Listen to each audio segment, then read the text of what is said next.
বিজেপিকে উঠিয়ে দেওয়ার হুঁশিয়ারি। জলঙ্গির রোড শো থেকে হুঁশিয়ারি অভিষেকের। পদ্ম নেতারা যোগ দিতে লাইন দিয়ে অপেক্ষায়। সময় হলেই তৃণমূলের দরজা খুলে দেওয়া হবে। দলের প্রচারে দাবি অভিষেক বন্দ্যোপাধ্যায়। তৃণমূল দল উঠে যাবে বলে পাল্টা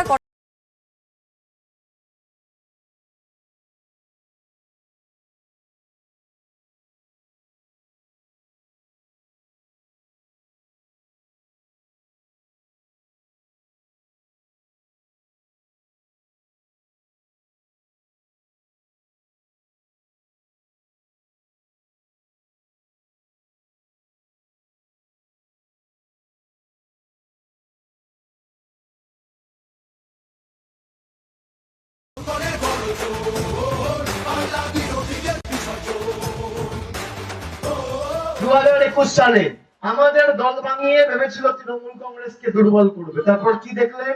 আপকি বার 200 পারের স্লোগান দিয়েছিল, 77-এ আটকে গেছে। আর বিজেপির নেতারা এখন লাইন দিয়ে রয়েছে তৃণমূলে কবে ঢুকবে। আমরা দরজা বন্ধ করে রেখেছি, যদি খুলি দল উঠে যাবে। এখনো 10 জন লাইনে আছে, ঠিক টাইমে দরজা খুলবো, এই দলটাকে উঠিয়ে দেবো বাংলা থেকে। আমি কথা দিয়ে যাচ্ছি, আপনারা ঐক্যবদ্ধ থাকুন।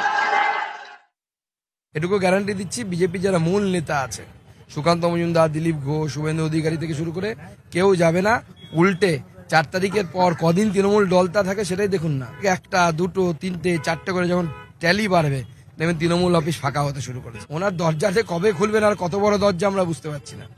ও দরজা খুলতে খুলতে দেখবে দরজাটাই থাকবে না, আর বাড়িটাই থাকবে না। তো দরজা কার দরজা খুলবেন?